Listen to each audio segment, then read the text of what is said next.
You are Locked On Angels Postcast, part of Locked On Sports Los Angeles, on the Locked On Podcast Network.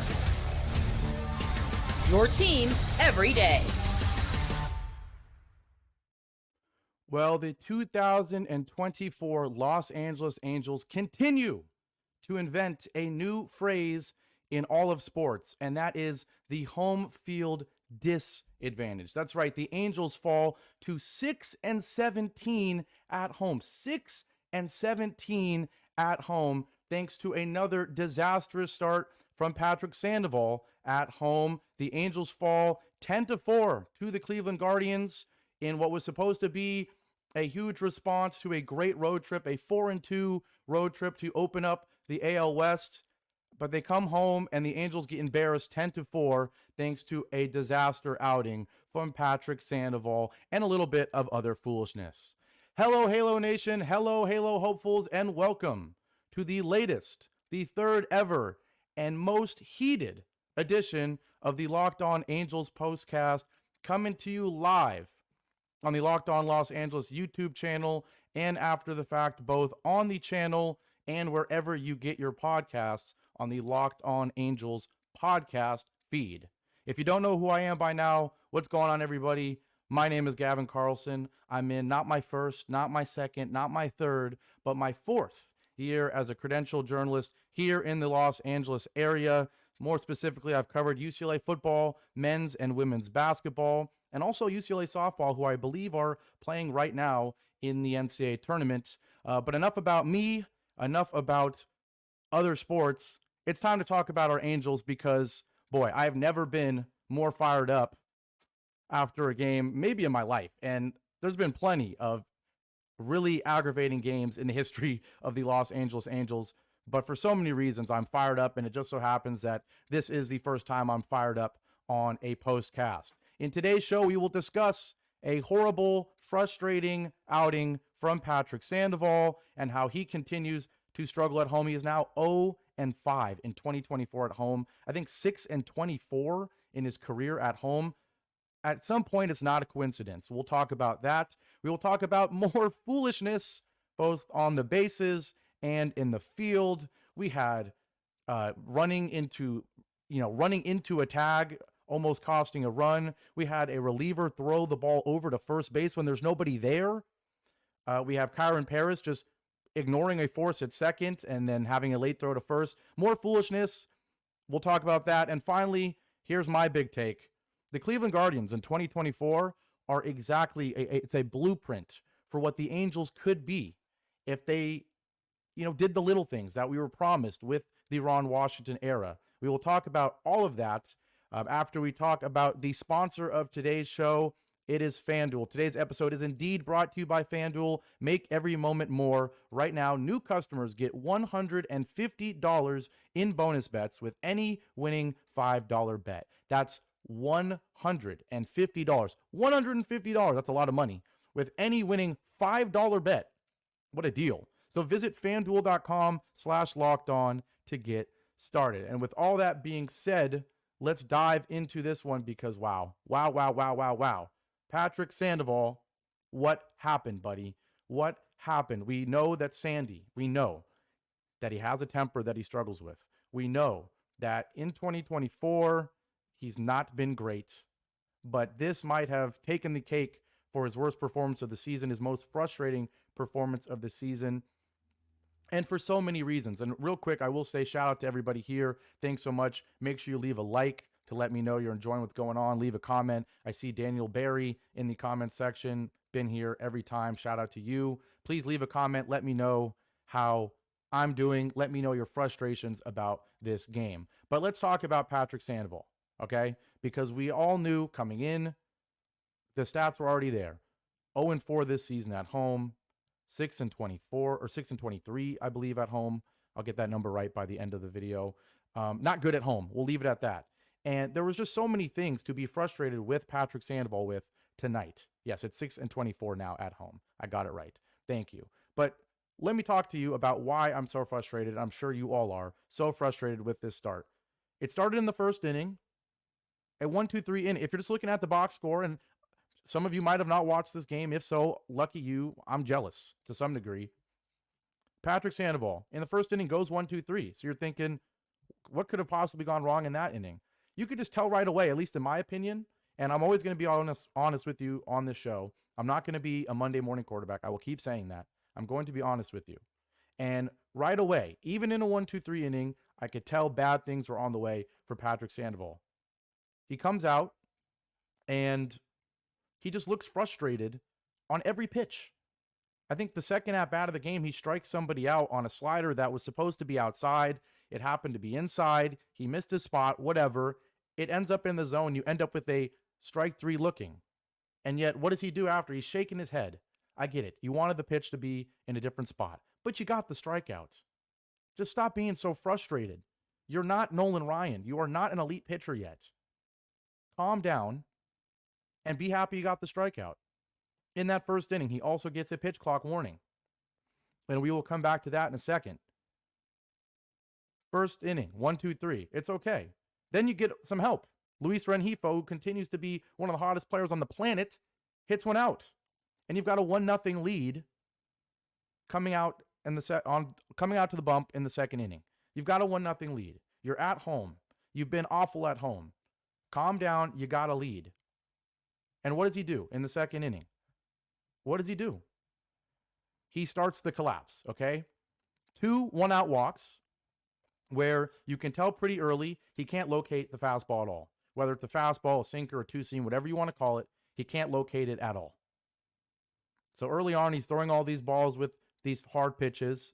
He tries to turn to the off speed to start locating. But with 1 out, he walks 2 guys.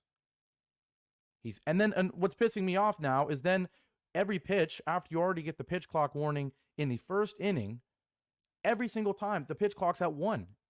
You're flirting with getting another violation. On the radio broadcast, they're saying it's like he's flirting with this, like he's too worried about this pitch clock. And he walks 2 guys on really pitches that aren't that close. So surely enough, you give up a single then to Arias. I don't even know how you say it because you don't even know half of the players on this Guardians team, which is something we'll get to in segment 3 about why this is a blueprint, the Guardians, for what the Angels could be. There's not many stars on this team. Jose Ramirez, he's a superstar and he played like it tonight. But there's a bunch of no-names on the rest of this lineup, and yet they're phenomenal. We'll talk about them later because one of the best teams in baseball in 2024. But 2 1-out walks, you're losing confidence, then you give up the RBI. Then you walk another guy, and then you get a wild pitch that maybe Ohapi should have caught. I think he probably should have. I think a lot of people think he should have. Maybe could have been called a pass ball. And another run scores. And so what could have been an okay inning, 1 run scores despite 2 1-out walks, turns into 2 run scoring and a 2-1 Guardians lead. Luis Rengifo's home run, all for nothing. But this is not why I'm frustrated with Patrick Sandoval, because it gets so much worse. All right, I will just say, like I just said earlier, that I was frustrated with him, and even in the first inning when he went 1-2-3. But the second inning, more frustration, 2 walks. He's looking really angry, gives up the run, gives up another run, kind of on a fluky thing. Maybe Logan Ohapi should have stopped it. Third inning, Sandoval comes out, and once again, it could have been a lot worse. You're only down 2-1. Your team has already shown you that maybe they're going to score some runs tonight. Luis Rengifo, thank you. And on the first pitch of the third inning, not even close, drills Jimenez, not even close to the zone. A sinker, once again, the hard stuff not working, and he drills Jimenez on the first pitch. Like, just calm down. When you're so frustrated in the first inning, when you're getting strikeouts, just imagine how angry he is after that second inning where he gives up a run and where another run scores on a fluky play. You just know he's steaming when he comes out in the top of the third because the very first pitch, you hit a guy. Then what do? You fall behind 2-1 to Jose Ramirez, who I learned today, the only player in the history of Cleveland baseball with 150 home runs and 150 stolen bases. Jose Ramirez is one of my favorite players in baseball, I'll be honest. Exciting on a team that's been in the playoffs, out of the playoffs. You fall behind 2-1 You get a called strike on a sinker to start the at-bat. That probably wasn't a strike. Then you miss on a sinker and a slider in the dirt. You're down 2-1. It's okay. But you know that the sinker, the fast pitch, has been all over the place, and yet on 2-1, because you fall behind, you try to sneak one in there. Don't think it was meant to be at the letters. It was, and Ramirez absolutely destroys it. 419 feet, 105 exit velo, and the Angels are suddenly behind 4-1. 4-1 in 3 innings after scoring a run in the first inning. Frustrating for Patrick Sandoval. And then guess what? It gets even worse in the 4th. We will talk about what happened in the bottom of the 3rd, because I will talk about Taylor Ward running into an out. Luckily, it didn't cost a run, but honestly, the inning could have turned into more. We will get to that. But then in the bottom of the 4th, because we are still talking about Patrick Sandoval struggling, he gives up a double to Manzardo. A run scores on a sac fly. And this was just an example of the Guardians doing small ball perfectly. You get a leadoff double. You move the guy over to third on a line out to right. And then you score him immediately with the sac fly. Just perfect small ball. Leadoff extra base hit, 2 sac flies, another run. It's 5-2. Then Jimenez singles. And then Jose Ramirez comes up, having already destroyed the Angels once. And what does he do? He destroys them again. And this time, not even 2-1. 2-0. 2-0.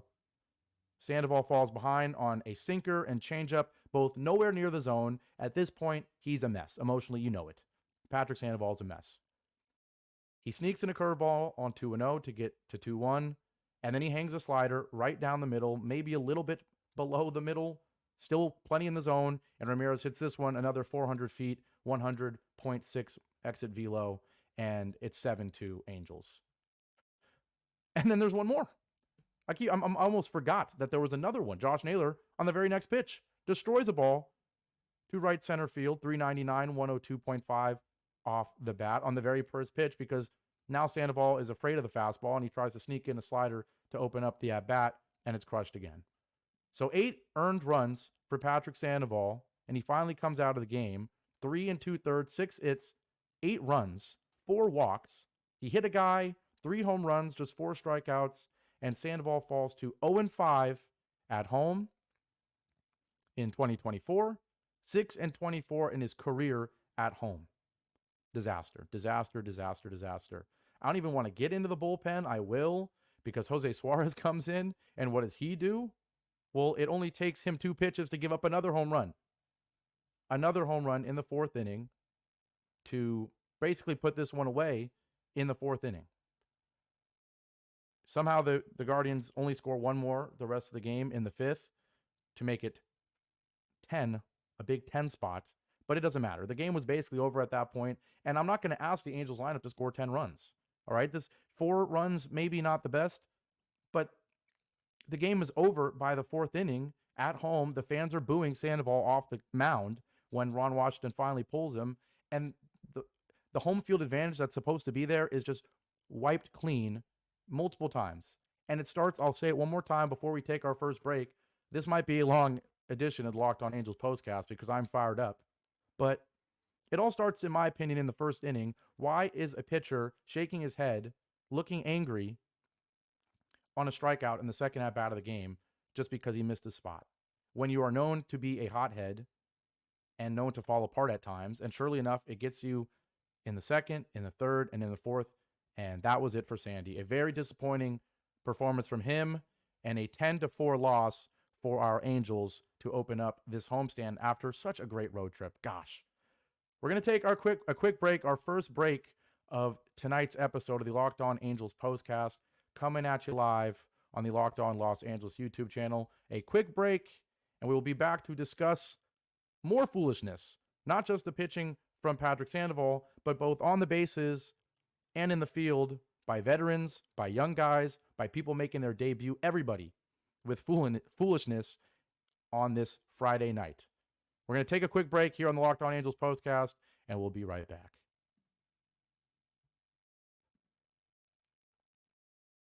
Spring has sprung, and that means spring cleaning.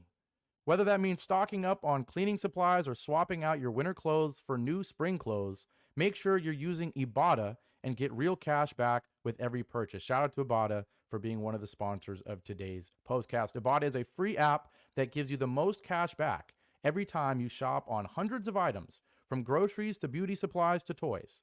So you can make sure you're beating inflation. There's a lot of inflation right now. Make sure you're beating inflation no matter what you're purchasing. Right now, Ibotta is offering our listeners, all you loyal listeners here, $5 just for trying Ibotta. That's right. Ibotta is offering our listeners $5 just for trying Ibotta by using the code LOCKEDONMLB when you register. Just go to the App Store or Google Play Store and download the free Ibotta app to start earning cash back and use code LOCKEDONMLB. That's Ibotta, IBOTTA, in the Google Play or App Store, and use the code LOCKEDONMLB. Today's postcast is also brought to you by Supply House. Get supplies from the site that's made for the skilled trades, supplyhouse.com. Supplyhouse.com is a reliable way to order plumbing, HVAC, and electrical products online. Their easy-to-use website is packed with helpful resources and the latest product info to help you get the job done right. Shop a complete inventory of over 200,000 parts from over 400 top brands, and get your order delivered right to your door with fast shipping from coast to coast. Need help with an order? Get expert support and industry-leading service from the friendliest folks in the business, and talk to a real person every time. That's huge. That happens far too often. You call and you don't talk to a real person. Supply House, you talk to a real person every time. Pros in the skilled trades can get a competitive edge by joining SupplyHouse.com's free Trade Master program, too. Every Trade Master gets access to a dedicated phone line, free shipping, and discounts on every order. Join the thousands of trade pros already benefiting from their free membership at supplyhouse.com/TM and order plumbing, HVAC, and electrical supplies from anywhere with just a few clicks. Once again, at supplyhouse.com.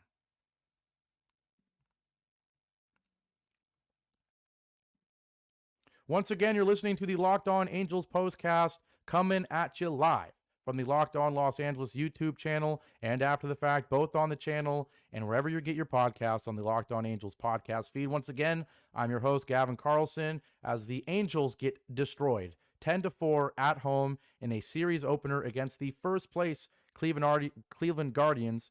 I already discussed Patrick Sandoval's horror show of an outing at home. He continues. He's now 6-24 all time at home. Really, really bad. Shout out to the people that are watching this show live. Shout out to you. Please leave a comment if you want to join in on being angry about this one. Leave a like as always and subscribe to the channel to be notified every time I go live right after every single game. Once again, we talked about Patrick Sandoval. Now let's talk about some other Friday night foolishness. I think I'm going to patent that. Hopefully there isn't more of that coming forward. But tonight, Friday night foolishness throughout the diamond, because the Angels could have done more tonight hitting against Logan Allen. He's been okay for the Cleveland Guardians in this one. He moves to 6-2. The ERA is 4.89 now. He was okay, but it could have been worse. The Angels could have made it harder on Allen. Rengifo, I already mentioned, with a home run in the first inning. The Angels keep playing well in the first inning, hitting at least. I think that's 3 straight games where either Rengifo or Sandoval has gotten a hit in the first 2 at-bats. In that blow-up game against Houston, it happened. It happened on Wednesday against Houston as well. And it happened tonight with Rengifo hitting a home run in the first inning. But I want to talk to you about Taylor Ward running into an out. If you watch this game, you're certainly angry about this. It happened in the 3rd inning. The Angels trying to scratch back into a game because they're already behind thanks to Patrick Sandoval struggling. And in the bottom of the 3rd, the Angels threaten to score multiple runs. Sure, Nolan Sandoval strikes out. He had a rough one tonight. But Rengifo continued his quest for a cycle. He almost got it. Maybe a little bit too much of a quest. We'll talk about that too. But he gets a single. Taylor Ward singles, which is good for my PrizePicks entry we'll talk about later. Pilar lines out. And then there's a wild pitch. And then we get the Logan O'Hoppe ground out and chaos. Because O'Hoppe grounds out to third base to Jose Ramirez. It's 2nd and 3rd when this happens. And it's a weak grounder to 3rd. So obviously Rengifo is going to try to go home and score. But what in the world is Taylor Ward doing? We've talked too much about Taylor Ward recently making foolish mistakes. We talked about him on Wednesday. Disaster class in left field, messing up a bounce, costing a base, having an error, costing a base, looking very young and inexperienced for one of the few veterans on this team. And then here in the third inning, by literally a millisecond, Rengifo gets to home before Taylor Ward runs into Jose Ramirez at third base for an out. It's the thumbnail of this video, if you don't know what I'm talking about. A nice picture of Taylor Ward running right into a tag.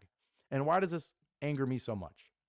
Because who knows? If Logan O'Hoppe gets thrown out at first, I don't think he does. Logan O'Hoppe, one of the quicker catchers in Major League Baseball. I think he's beating that out. I think the radio broadcast, the TV broadcast, I listened to them both, by the way. They both thought O'Hoppe was going to beat that one out. And there's no need for Taylor Ward to run to third. It's not like it was unclear where the ball was going to be. Right away, the ball's hit right at the third baseman. What are you running for? And you run right into an out.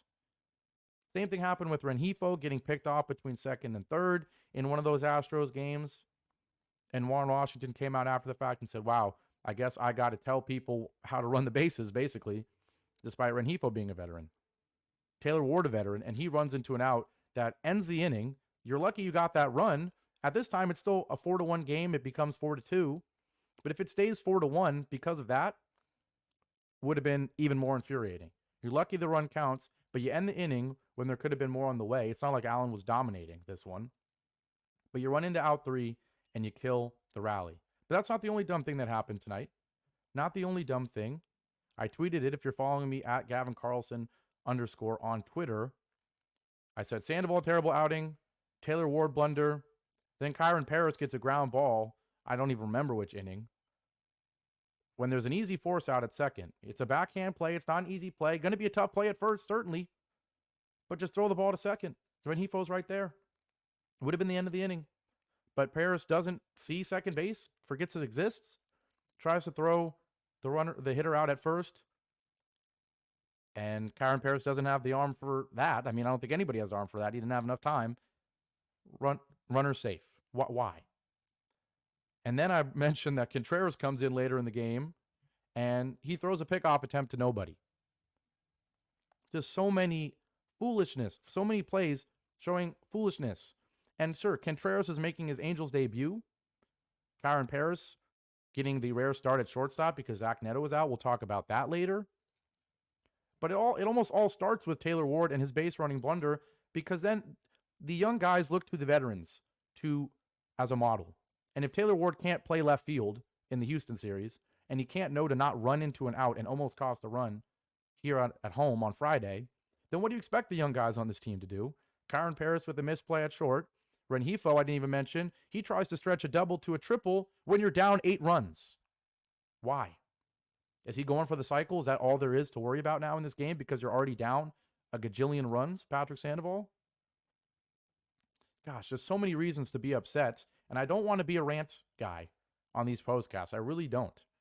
I try to bring numbers. If you watched me on Wednesday, I was talking about Hunter Brown, the Astros pitcher, and his average when he falls behind in counts, and talking about Baseball Savant and Tyler Anderson being in the 100th percentile of off-speed pitchers.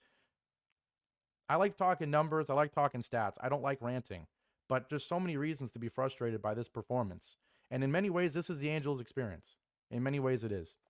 We're going to take another quick break. I'm going to try to calm down on the rants a little bit.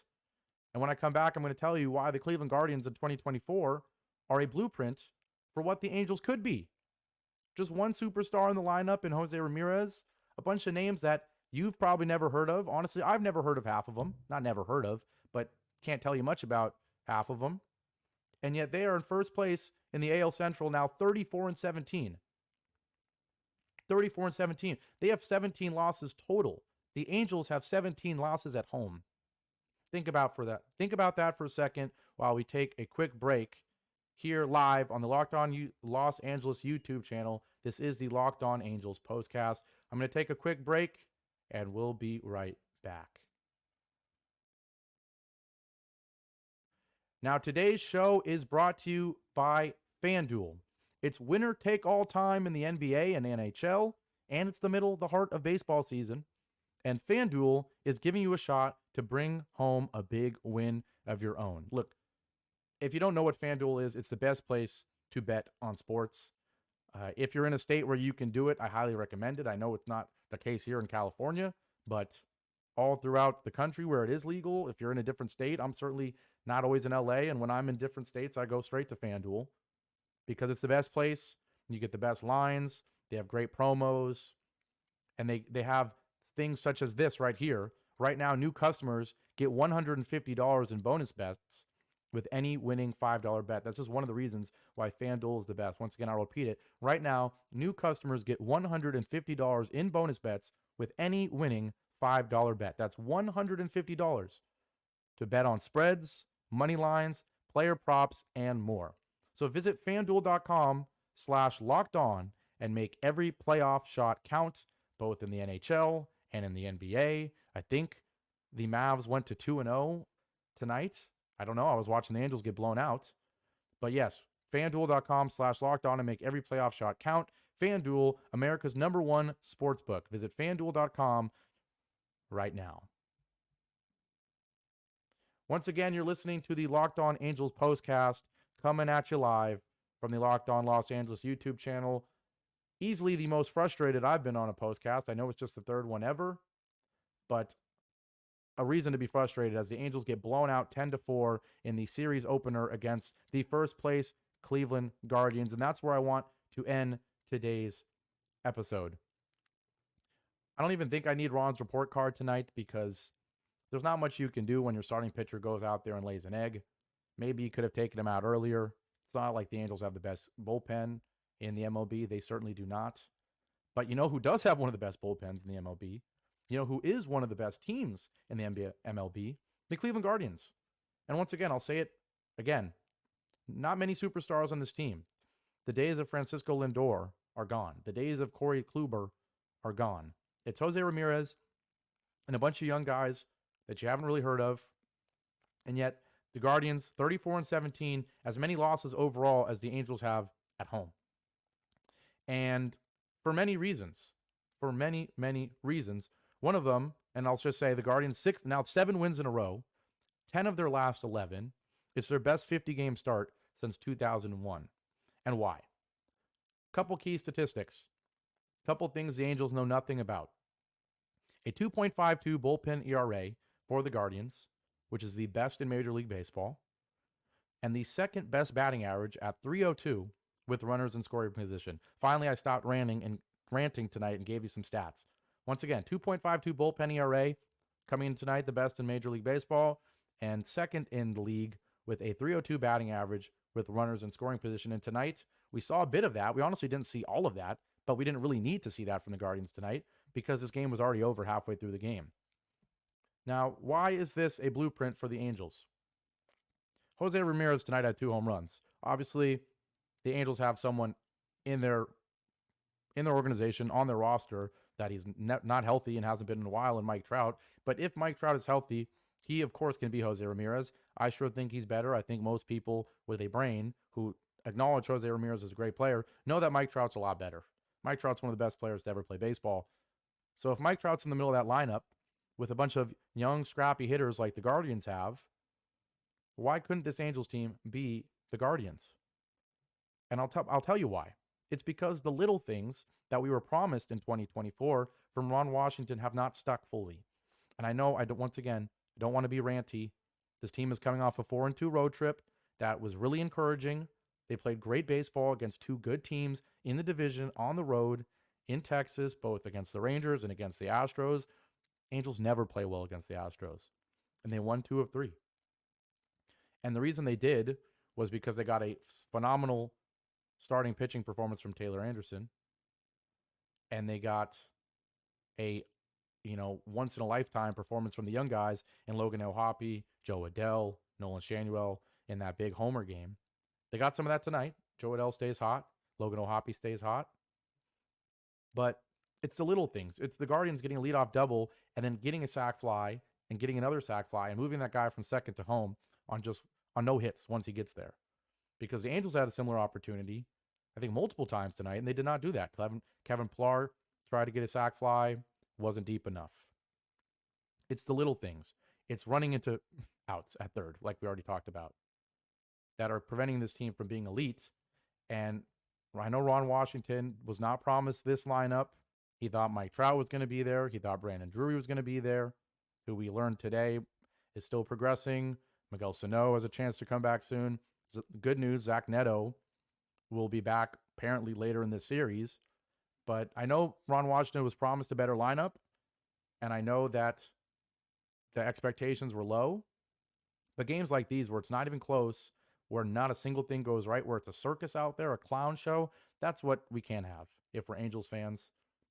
And I think the park is going to start looking a lot emptier if they can't win at home. 20-30 is not really or 20-31, excuse me, is not really that surprising for this roster for the Angels.